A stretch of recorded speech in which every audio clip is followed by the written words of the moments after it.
Okay, so can you first start by giving us a brief summary about who you are and what you do, basically? Sure. My name is Dr. John McGrail. I'm a clinical hypnotherapist and personal empowerment specialist. And essentially, what I do is help people who are stuck in some area of their life who want to make a change, whatever that may be. It could be getting over some emotional pattern, behavioral pattern, fear, phobia. It can be a physical issue, and they're stuck. And I use hypnotherapy and a variety of other tools that I call my synthesis process to help them get unstuck and get their lives working the way they want them to rather than the way they thought they were stuck with. Because most of the time, when we're in that service situation, we think, well, that's as good as it gets. That's the way it is. And it doesn't have to be the way it is. So I help people change that. Okay, so can you elaborate a little bit more on the synthesis process? Sure, it's a process that I developed during my doctoral studies. I was doing research for my dissertation. And at the time, I was practicing hypnotherapy, and I started incorporating other techniques, some of them as old as civilization, shamanic techniques, meditations, spiritual models. And I also started leveraging some of the cutting edge discoveries about human behavior and the way we have evolved, and developed a series of models and metaphorical tools that help people understand very quickly how and why they got stuck and how and why the tools we use can help them.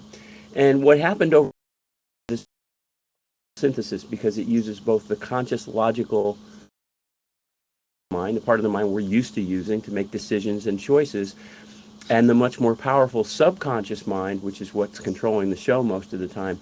We use these tools and techniques to get the two parts of the mind working together, and that ends the conflict and the resistance to change. And for most of my clients over the years, it increased the efficiency by about 50%.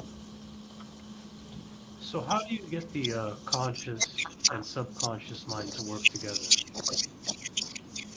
Well, you have to understand, and most people realize that we have two parts of the mind. What a lot of people don't realize is that the conscious part of the mind is only about 10% of the human mind. Most of our mind, about 90%, is operating unconsciously or automatically. And there's sort of a threshold, if you will. There's an interaction between the two parts of the mind all the time. But what you have to understand is that the subconscious mind is like a 3-year-old child. It never gets more sophisticated than that. It doesn't understand the difference between good or bad or happy or sad. All it knows is I got a positive input or I got a negative input. That's how human beings have learned to evaluate our experience. And the other thing is that metaphorically, it operates a lot like a computer. And so, as you know, as we all know, once a computer is programmed, it will play its programs over and over and over again. And if we want it to do something differently, we have to reprogram it. So, what often happens is we get into one of these situations. Let's just use something simple where you want to lose 10 or 15 pounds and you've been trying, you go on diets, you try exercise, you try all these things, and you always end up right back where you started from. You can't make that change, you can't make it stick.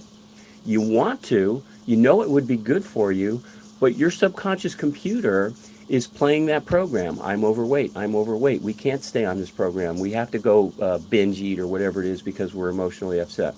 And so you have 10% of the mind that wants something, pulling, if you will, like a tug of war against the 90% of the mind that's programmed for what we don't want and plays it automatically. What we have to do is get the two parts of the mind working together. So with hypnotherapy and the other tools, we essentially unlearn the patterns that we don't want and then reteach this little 3-year-old child the ones we do. It's like teaching a little kid 2 plus 2 is 5. Don't you ever forget it. 2 plus 2 is 5. Okay? Okay, whatever you say. He doesn't or she doesn't know any better. And then we say, you know what? You learn 2 plus 2 is 5. And I know you think that's the truth. And I know you think that's reality, but you got some bad programming. So I want you to unlearn that and learn 2 plus 2 is 4. What do you say? Because we're dealing with a very innocent child in the subconscious, he or she says, okay, fine, whatever you say. That's essentially metaphorically how it works. And hypnosis and the other tools I use are very powerful tools for facilitating these changes because it creates a very open, receptive state of mind. It makes the mind open to new ideas, to changes. So you kind of mentioned something very interesting about what you do, but how do you apply this to specific clients now? Well, the beauty of it is that the tools and the models are usable across human behavior. And I've been in practice now for almost 20 years, and a lot of it is science, which I can teach anybody, and there's an art to it. Working with thousands and thousands of people over the years, I've developed a pretty good sensitivity to sort of the general patterns I see, but also I have developed the ability to really, really connect with people on an individual basis. And so the first place we start is to find out how, well, first of all, what do you want to change? What's going on in your life? What is it that you want different? I want more self-esteem. I want to make more money. I want better relationships. I want to quit smoking. I want to lose weight. I don't want to bite my nails anymore. I want to be able to get on the freeway and drive, or get on an airplane and go see my grandmother. I'm terrified to fly. It doesn't matter what it is. And of course, in this day and age with what we're going through, everybody is stressed at some level more than usual, and sometimes a lot more than usual. And there's an enormous amount of anxiety going on in this country for good reasons. So whatever it is, I take the time to understand how and why they got that way. And then I help them understand how and why they got that way, how the mind works, this little computer that's running the show that doesn't know any better. And then we start using the tools. And what I found early on is when you create understanding, there's that old saying, Jimbo, knowledge is power. When you help someone understand that there's nothing wrong with them, because when we have an issue, we think we're the only ones that have it, and there's something wrong with us. There's got to be something wrong with me. I hear that all the time. There's nothing wrong with you. You just learned a pattern that you had no idea was going to stick, and now it's messing up your life. You're normal. It happens to everybody. We all have stuff.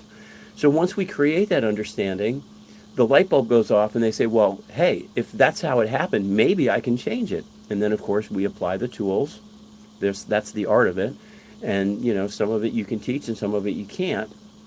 And most people, if they're dedicated and they really want to make the change quickly and profoundly. It's really amazing to see someone transform their lives, which is why I do what I do. It's very satisfying. So speaking of what's satisfying, what motivated you to kind of get into this to begin with? That's a bit of a story, and I'll try to make it as short as possible. But I started messing around with hypnosis probably 35 years ago when I was in the military. I was a young pilot for the Coast Guard, and it was a very stressful job, as you might imagine. And I found this little book in a bookstore, and it was called Hypno-Cybernetics. Yeah, I'm getting a little bit of And I read it. feedback on your end. Oh, sorry about that. Yeah, I got you. See if that works better. So I found this little book in a bookstore called Hypno-Cybernetics, and it was essentially a book that taught you self-hypnosis. And I started using it on myself to help with my stress levels and to help concentrate better. And I found that it was really, really effective. And that sort of opened up an interest in the mind-body connection. Fast forward to about 25 years later, I was in a crossroads of my life and wanted to make a change and was stuck just the way I was describing. And I worked with a hypnotherapist who was brilliant and helped me literally turn my life around. Fast forward another 10 years, I'm in a crossroads of my career. I was a senior VP for a media production company out here in Los Angeles, and the dot-com crash happened for those people who remember 2001. And the company essentially got bought by a company that was about to go out of business. So I found myself essentially unemployed. What am I going to do? I'm 40-something years old. I could dust off my resume and go back into TV, which is where I came from for this job, or maybe look at some other possibilities. And, excuse me, I started thinking about all the things I had ever done. Coast Guard pilot, airline pilot, producer, director. I owned my own production company on the East Coast for a while. And I realized that in all the jobs I ever had, I always ended up being an instructor and enjoying training and mentoring and coaching my employees and my staff. That was always the fun of my job. So I started looking for ways I could do that. I looked at med school, I looked at traditional psychology, I looked at divinity school, really every possibility I could think of that would allow me to use this passion to help people. And I remembered my hypnotherapist, and I started doing research on the training and realized that of all the different disciplines that might be satisfying for me, this would be the one that would allow me to get into business quickly. And also, it tapped into this really profound interest I had about spirituality and the mind body connection and native philosophies. And so it all just kind of came together 35 years of professional experience, my natural desires. I went and got my certification. It only took a year, so I didn't have to stay unemployed that long. And then later on, I got my PhD. But that's essentially how it started. It was like all the things I ever did came together at the right time. And, I like to say I haven't worked a day since, which is almost 20 years now. Okay, so another thing is, was it ever tough trying to synthesize the spiritual side of your mind to the more textbook-oriented, practical knowledge-based side? In the beginning, that's a great question. In the beginning, it was because I was a classically trained scientist. I was a biology, physiology, anatomy major in my undergraduate work with a minor in psychology. So I was very ingrained with Western culture. I'll believe it when I see it, and show me and prove it. And if you can't prove it, it's not science. And the fact that I just had this natural curiosity about the spiritual world, and that's the only way I can describe it. I was a little afraid of it. I didn't quite understand it. I knew that spirit and religion were two completely different things. But there was this other side of existence that was fascinating to me. And I just gradually started dipping my toes in the waters of learning spiritual practices, and particularly with native philosophies. And it didn't take very long to realize that the two work beautifully together. And once that happened, I just dove in head first because I realized that if you don't nurture the spiritual side of our existence, we are spiritual beings, whether we like it or not. It's got nothing to do with religion. There are 2,300 religions on Earth. Mm-hmm. There are there's only one species of people. We are all the same, and we are all spiritual beings. We may practice different religions, but it's got nothing to do with it. It's also the most important and the major part of our being is this essence, what makes us these living, intelligent creatures, spirit. And we've proven it to exist. So the science is coming around to proving what the native peoples have known for thousands of years. And for me, once I really dove into it, it was just as natural as breathing. And, it really has guided my life for the last 25 years. So, working with clients, what type of clients do you generally have to work with most of the time? What's a common issue? What's a common theme that you notice in most of your clients that sort of became a niche? Well, I don't really have a niche. My youngest client is 7, and my oldest I just started working with a 93-year-old lady a couple of weeks ago. Was 85 now. My oldest is 93, and I do work across the behavioral spectrum. That's the beauty of these tools, is that they can be applied to virtually any issue. However, if you were to ask me if there's one prevalent issue these days, as I mentioned a little bit ago, it is chronic stress and anxiety. We are an anxious culture, and we were before COVID. This is not, it's gotten worse over the last year.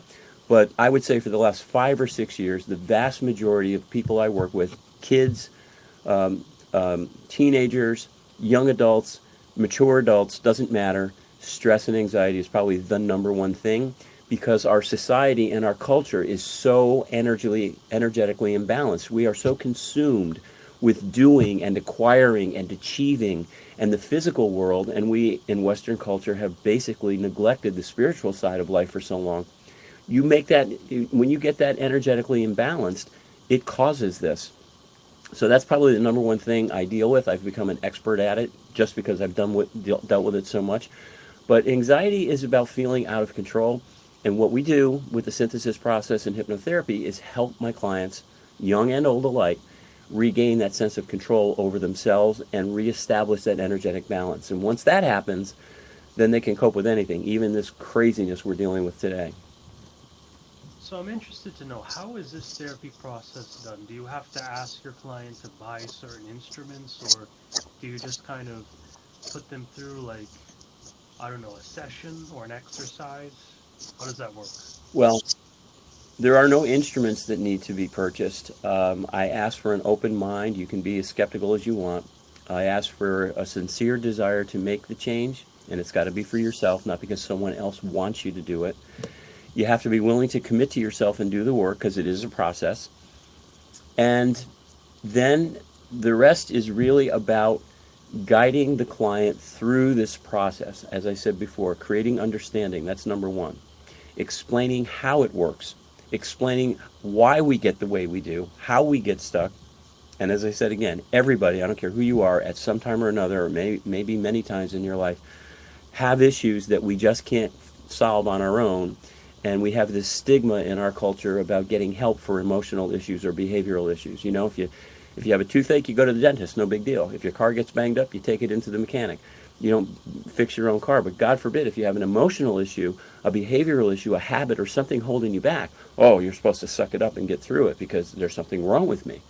So we create that understanding and then gently show them how powerful their mind really is, because all of these techniques, hypnosis and all the other tools and techniques, simply use the way the mind works to help it get out of its own way.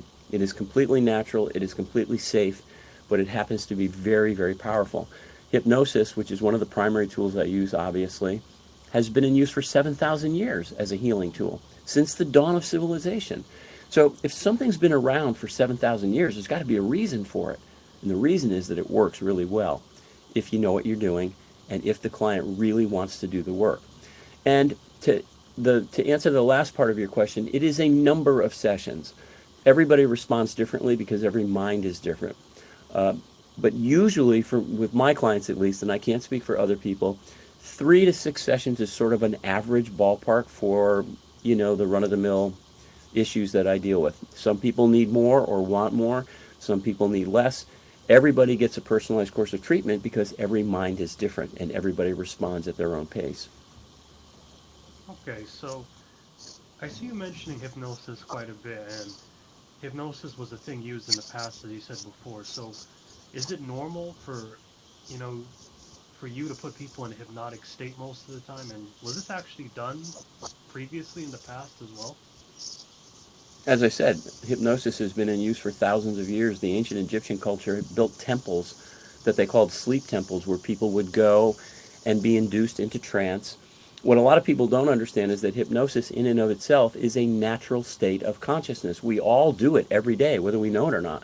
Anytime you watch a good movie or a TV show and you have an emotional experience, whatever it is, whether it's, laughter or tears or sadness or joy, you're feeling real feelings, but you're watching something that's a complete illusion. A good movie or a good TV show or even a good book puts you in that state of consciousness. It's a trance. You're focused on one thing.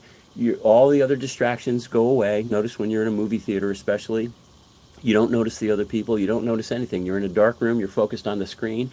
And you go into this state. You're awake. You're aware.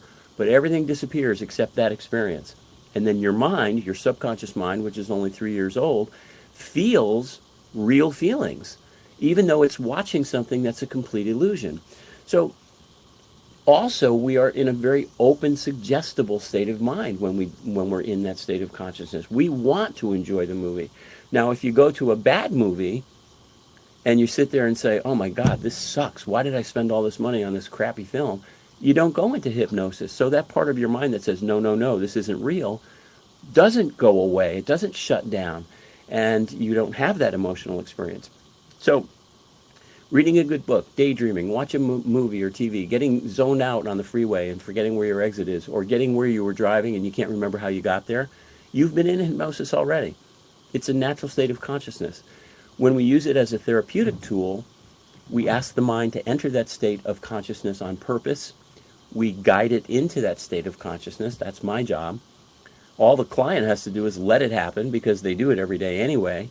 And we bring it to a more profound level, if you will, of what we call depth. In other words, very, very focused, very quiet, and the mind gets very open to new possibilities. And then we give the mind, the subconscious mind, those new possibilities through a variety of techniques, direct suggestion, just saying, okay, you're not going to want to smoke anymore.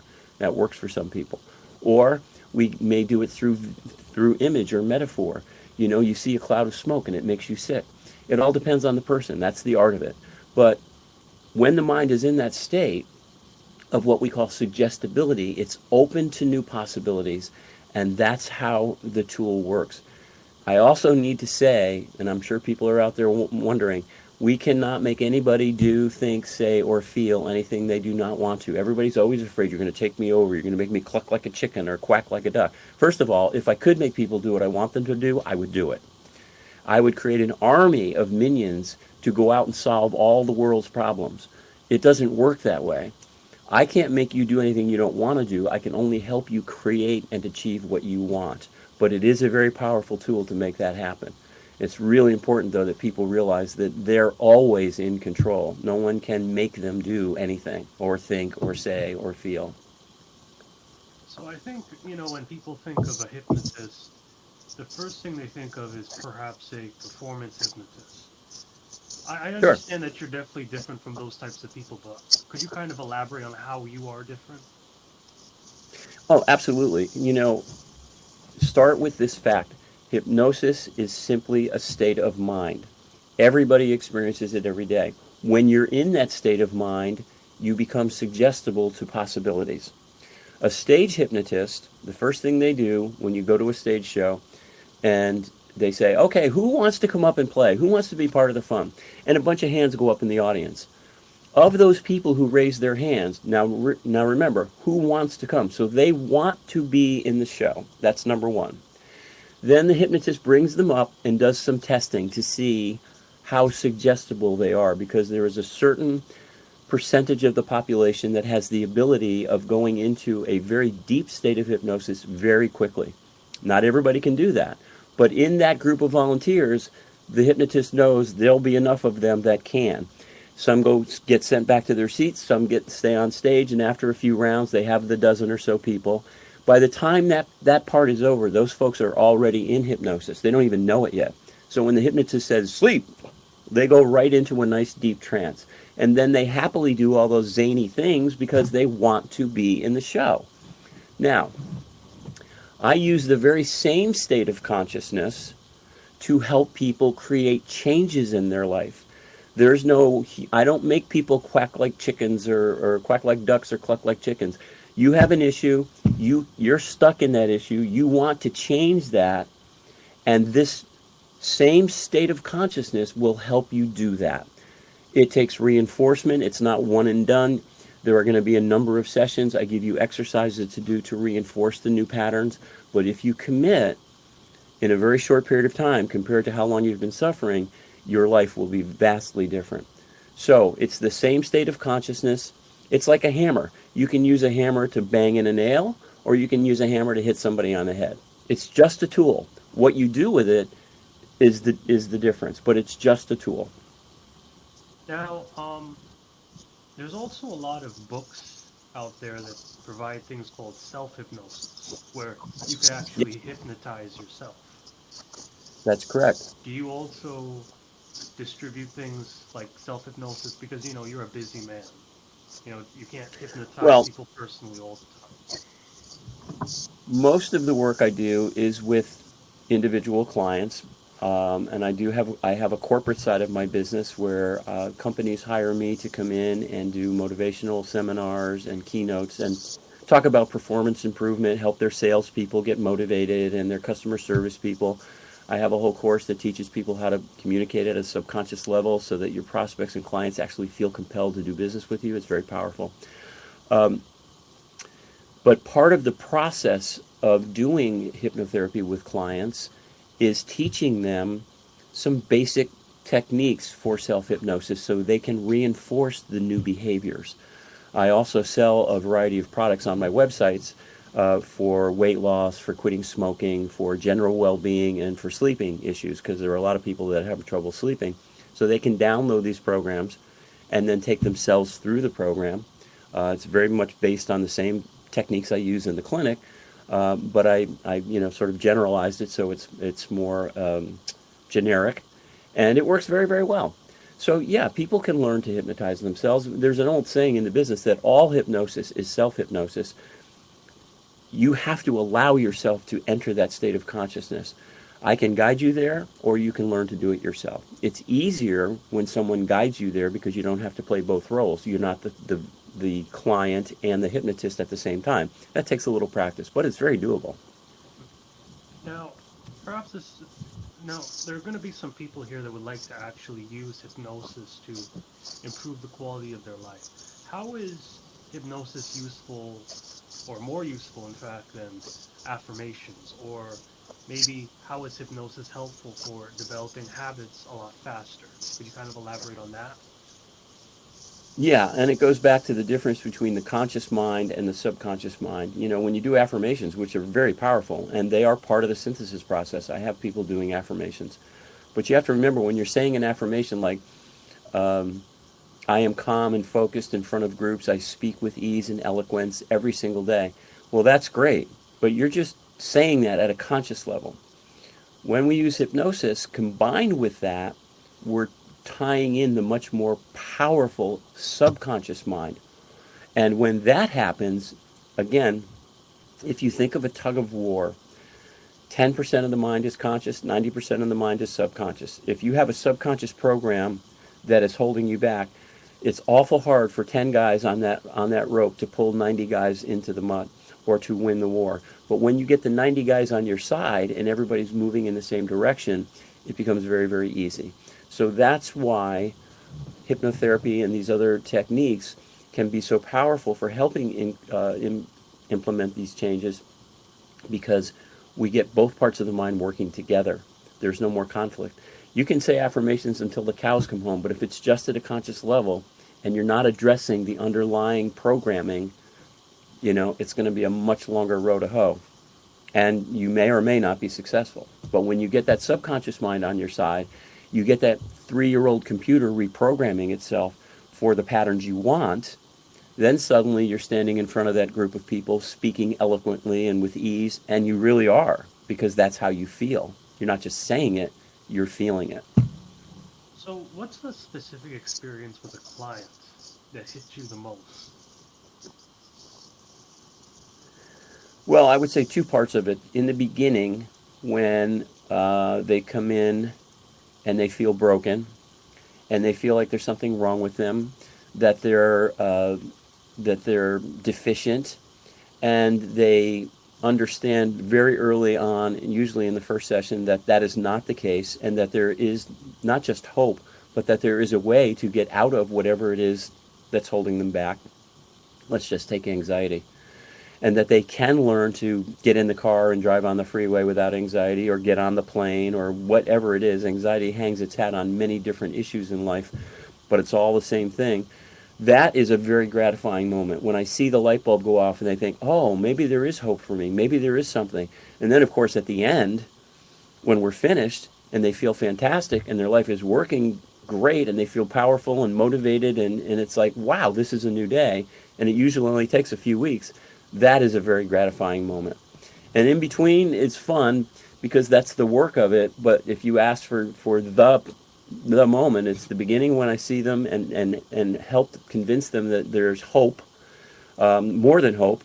And then at the end, when it's done, and it's happened so quickly, if anybody looks me up on Yelp, Dr. John McGrail Hypnotherapy, you'll see clients write reviews, and they say, I went to traditional therapy for years and years and years, and in a few weeks, everything changed. Now, that's not the case for everybody, and I'm not saying traditional therapy isn't very effective, but this can be an incredibly effective and powerful methodology for changing your life quickly and profoundly. And a question that's been beaming in my head for a while now, too. Now, I got to do this before. Certain people are a lot harder to hypnotize, but how would you actually deal with a person like that? It must be a lot harder. Well, everybody has a certain level of natural suggestibility. That's the term that's used. How easy is it for you to go into this state of consciousness, to enter what we call trance, or we call it hypnotic sleep, although you're never asleep? It's just easier to say deep sleep than it is to say completely focused and totally relaxed. When you have to say that several hundred times a day, deep sleep's easier. We can test for that suggestibility, so we can get a feeling before we even start where the person is on a scale. Is it going to be more difficult for them? And it's not necessarily difficult, but how do you do it? There are different ways of inducing hypnosis. And once you understand where a person is, then there are techniques, very gentle, that work better. And it just takes experience, it takes training, and as I said, there's a science and an art to this. And I think after nearly 20 years, I probably rely more on the art than the science now. I just have an intuitive knowing when I'm working with someone how best to get them there, how best to guide them there. Because it is very much that. It's like a tourist. They're the tourist, I'm the tour guide. They come in to take the tour, I take them on the best tour possible. If they don't want to take the tour, nothing's going to happen. So I wouldn't say difficult to hypnotize, I would say different. And once you understand sort of the nature of where people are, there's kind of a scale, and you can then learn techniques that will help you with those folks that need a different approach, may need a more subtle approach, may need a more indirect approach rather than a direct approach. And that's, as I said, it's a question of training, competence, science, and art. So, kind of elaborate more on the journey to getting a PhD. What was it like, kind of going through that whole entire process? It must have been very difficult. Well, I wouldn't say difficult. It was certainly challenging in terms of time because I wasn't full-time practice, and it was very difficult to find a program in the day. And this is many years ago now. There weren't there were only a couple of PhD programs in hypnotherapy at the time, and I did a lot of research to try to find a good one because there are these schools out there. You can be a certified hypnotherapist in 3 days. I mean, if you look, you'll find them, and they're BS, but they're there. And there were some programs that said you can be a doctor of hypnotherapy, and when I looked at them, there was really nothing going on. Diploma mills, I think they call them. But I finally found a program that I thought had some meat to it, and I talked to the chairman of the curriculum, and it was online, and it was not a diploma mill. It took me 3.5 years of research and study, reading a lot of books, and writing a lot of research papers, and then a dissertation, a full-blown dissertation. So I did it, while I was working full time. So it wasn't hard. It was fascinating because I wanted to learn more, and I learned an enormous amount. I developed the synthesis process through all that research. So it was very gratifying, and I enjoyed it. It was challenging in terms of time to be reading all these books and papers and research briefs and then writing papers while I'm dealing with a full time clientele. But worth every minute of it because it really changed the arc of my career and it helped me develop synthesis, which I got a book published about and which works really, really well. So now, the transition out to the business stage. Now, entrepreneurship has always been well known for, being a little bit on the shaky side. How was it like trying to make your skills now into a profitable business?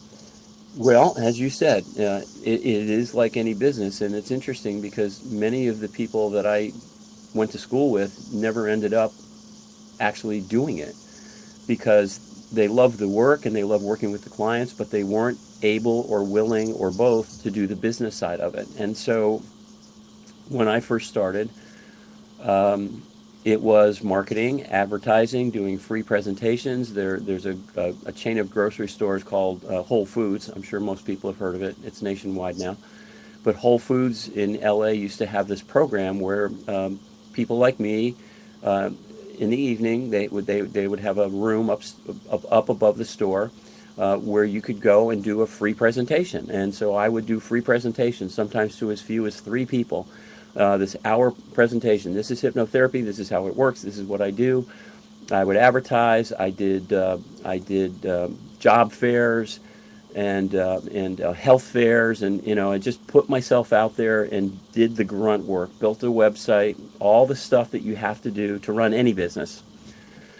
And if you're willing to do that, and fortunately I had business background, so I knew how to do it, and I was willing to do it, and you gradually build up your clientele. And then if you're any good, you have happy clients. Happy clients refer their friends and their families. And so it builds and builds and builds, and that's how I did it.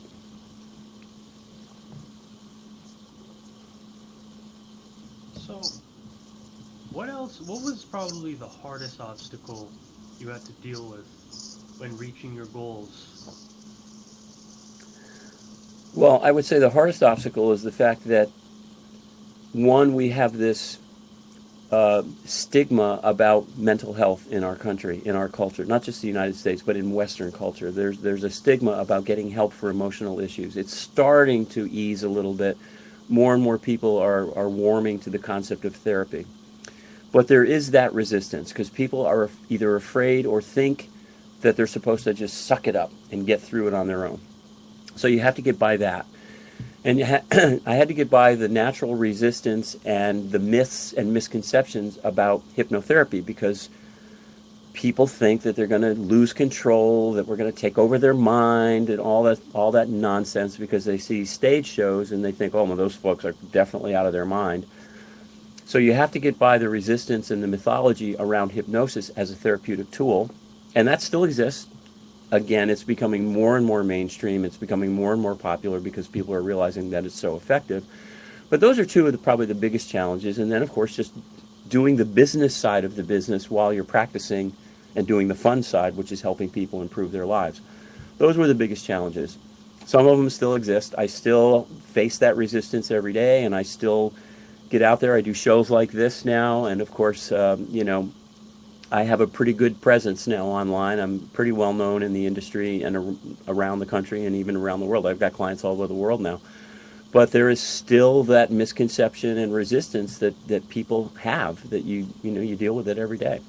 That's why I do shows like this to help people understand that you don't have to live this life the way you think you do. You don't have to stay stuck.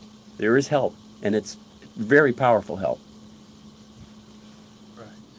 So, there's a lot of people obviously that have misconceptions, but what about those people that actually are just have a genuine fear of hypnosis in general?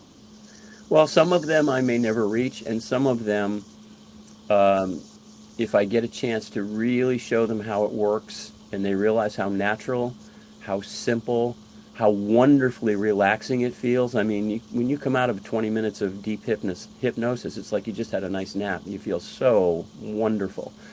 And some of them I simply will never see because they just won't open their minds up enough to even try it. And I feel for those folks. But there's no silver bullet. There's no one technique. There's no one medication. There's no one anything that works for everybody. This works for an awful lot of people because even though they may be afraid of hypnosis, they're in hypnosis several times a day, whether they know it or not. Once they realize that, oh, really, that's it? Then they maybe open up and they'll give it a chance. And then once they give it a chance, most people do really, really well. Is it 100%? No. But is it very, very high success rate? Yeah, at least with my clients. So, who do you think your ideal client is? My ideal client is someone who has an issue they can't fix on their own, which is almost everybody at some point. We call them the worried well of the world.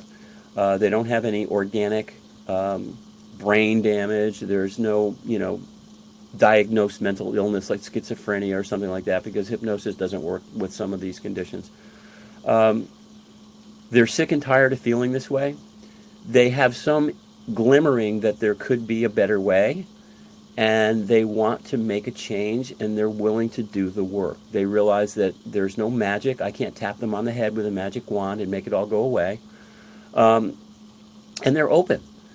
So they're hungry for change and they're open to try something new, and that's the ideal client. And as I said, my youngest clients are kids, not younger than 7. It's pretty hard to get them to concentrate long enough. But 7 or 8 years old is usually the threshold for children, and they do very, very well because their minds are still so open and flexible. Up to and through this, now my oldest client is a lovely, lovely lady of 93. From all walks of life, all professions, all socioeconomic backgrounds. But it's folks that want it, they're open to try it, and they let themselves have the experience. So what would be a client that wouldn't be a good match?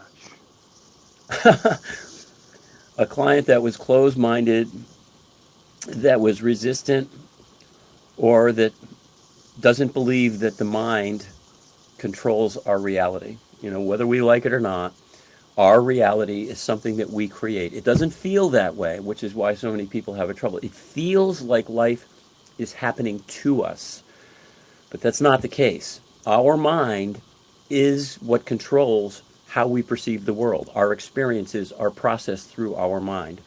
So the people who are convinced that it's got nothing to do with that they're victims, that life is happening to them, are not going to be good clients because they don't realize that they're creating the pain in their lives. Whether they know it or not, they are. Those are the ones that probably will never give it a try because they just think that's the way it is, and oh well, okay, that's your choice. But when you realize that we are responsible and they want to take that responsibility, hey, my happiness is my job. It's not somebody else's job to make me happy. It's my job to make me happy. It's my job to create abundance. It's my job to feel good about who I relate to and what I do for a living. It's not somebody else's job. I'm responsible for my life. Those are the folks I want to see. So what are your future plans for both yourself and your business, of course? Well, before COVID, I was really expanding my corporate business and my public speaking business. I had 3 keynote addresses scheduled when the shutdown happened last March, and that all went away. So I also had a TV show in development, which we were calling Off the Rails with Dr. McGrail, which was going to be sort of a combination talk show, infotainment, and reality, where we would show real people going through the process, the synthesis process, doing hypnotherapy, and show how powerful the results were. And also talk about these different tools and techniques so we could educate people and let them realize that they have so much more power over their lives than they thought. So that was in development. I was also on the panel of another talk show that was in development that unfortunately all of that disappeared when COVID started because everything got shut down. So ideally, when we get back to whatever normal is and we can meet in groups again, I have taught some of my classes online. I have some corporate clients who have hired me to work with their sales and customer service people via Zoom. And the beauty of it is I can talk to 1,000 people at one time all over the world. All we got to do is figure out the time zones. But I would hope very much to get my public speaking business back on track because I really love it. I enjoy it. I can reach more people and help them know that the potential for living a powerful life is in there. It's in their hands. The help that they need is there. I can help businesses do better, bottom line, because I've got all the business experience. I know sales. I can help salespeople and customer service people learn how to do a better job and sell more and increase profitability and serve their clients. I really want to get that back on track. I hope, and who knows, because the TV and film industry is so fickle, that once things settle down, we can return to those 2 shows, mine and the other one that I was going to be on the panel for, which was going to be a really cool talk show discussing the issues that were going on in everyday life with people, and a panel of different experts giving their opinions and their viewpoints. It was really, really fun. We did a pilot. We loved it. We had a great time. Everybody loved it. And then, it all just went away.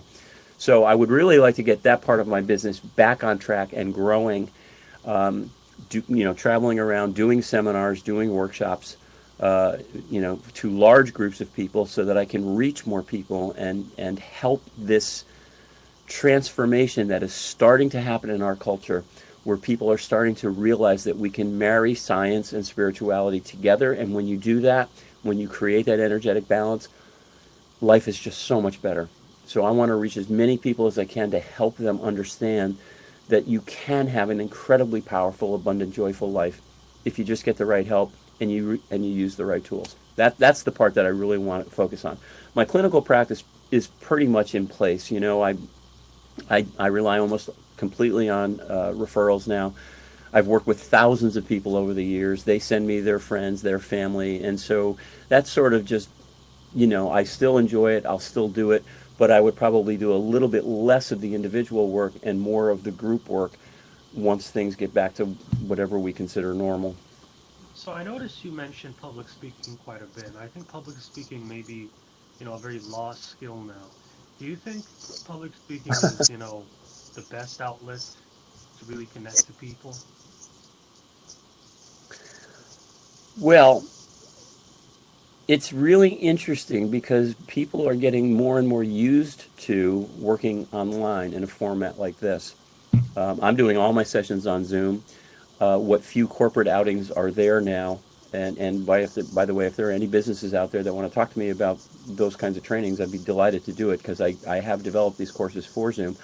But if you think about what happens when a group of folks goes to church on Sunday, and you have a really inspirational pastor, and they listen to the homily and the sermon, and they go out inspired, and if they do it enough, they may actually change their lives. So I think that personal contact, regardless of how good the online format gets, I think that personal contact, when you're there and you're communicating, there's so much of the communication model that is lost when you're in a two-dimensional medium like we are. Like if you and I were in the same room now, it would be a different dynamic. We're having a great conversation and you're asking me great questions, but in the communication model, a big part of interpersonal communication is physiology, body language, and most of that is subconsciously controlled, and it's very, very subtle and nuanced. When you're together in a room, you get those signals. It's instinctive. We don't even, most people don't even realize it's happening. But when you're on a platform like this, you lose a lot of that. So yes, I do think that in person can reach a lot of people. At the same time, I also know that when I've done some TV shows, and I know that millions of people are watching at the same time. So that's a way to reach millions of people at the same time. Is it better? I don't know. For this kind of thing, I sometimes think that if I can speak to 200 people in person, it will have maybe more of an effect than if I speak to a million people on a talk show, both in terms of the fact that I'll have more time, I can be more thorough, I can answer questions, I can see how the audience is responding and adjust my presentation to get them engaged. That's stuff that you can't do on a Zoom call. The first time I taught this sales course was to a bank in California hired me to train their sales and customer service people on how to do online calls, sales calls, and customer service calls. And one of the first things I realized is that I couldn't see anybody because they had so many people. They couldn't do the video feed, so I could not see anybody. All I could see is the little green light on my computer. And so for that hour seminar, I just talked to the little green light. I had no idea how it was being received. I had no idea, if people were engaged. I had no idea if anybody had questions. It was just impossible. So it's very challenging to teach a course this way to a large group for that reason, if you can't see them and interact in real time. Now, the technology's come a long way in just this short period of a year, so it's much better than it was. But I don't think you can really replace that in person, that contact completely. I think it really is very valuable for something like this, especially. So let's kind of go back to your book now. What is the purpose of this book that you've created? Is it more to act as a supplement or to add on to what you're already teaching? Well, it was designed and written to help any individual actually learn how to do the synthesis process on their own. It was designed and written to, if you've got an issue and you go through this process, and what I do basically with each chapter is I introduce new concepts and new techniques. At the end of each chapter, there are what I call action items, homework assignments.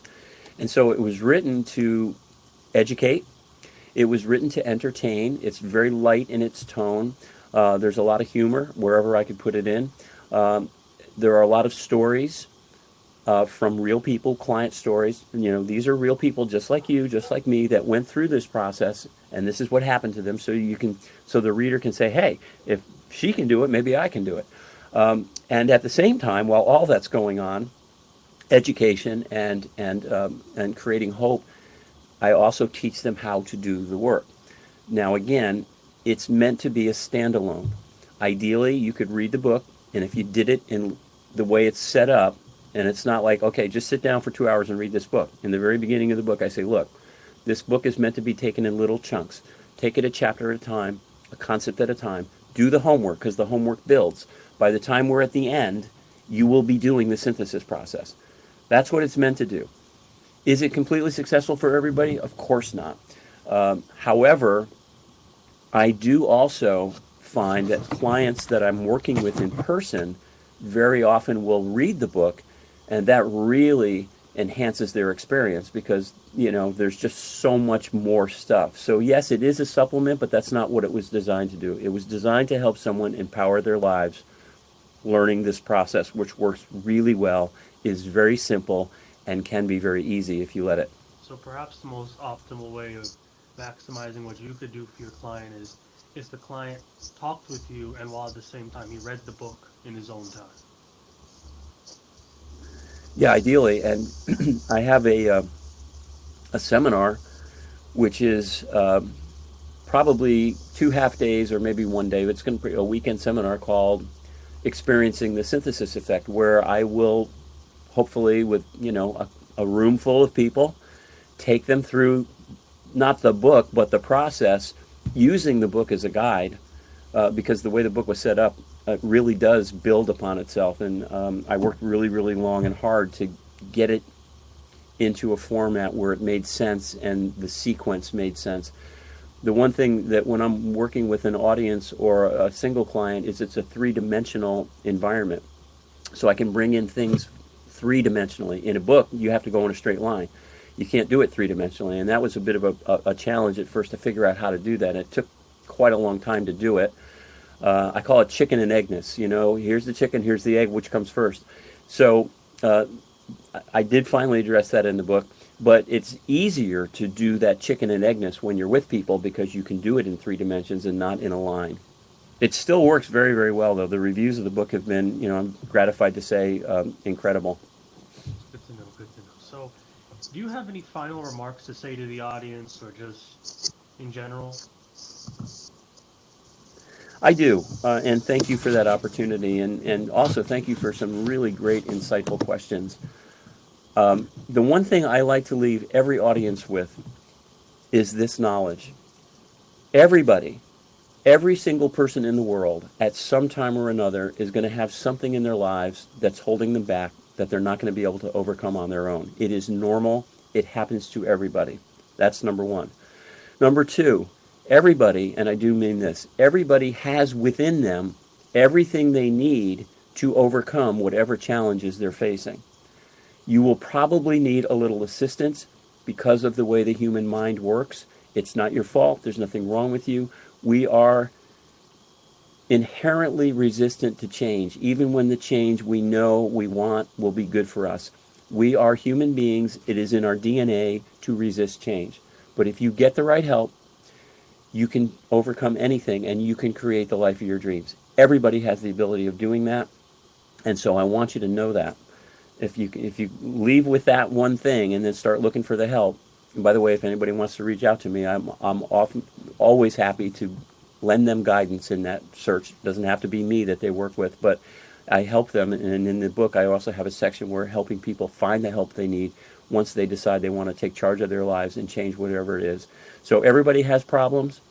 Everybody has the ability to get over those problems. It's probably going to take a little assistance, but you can do it quickly and profoundly. That's my final thought, and I thank you for the opportunity to say that. Thanks again, John. Really appreciate having you on the show.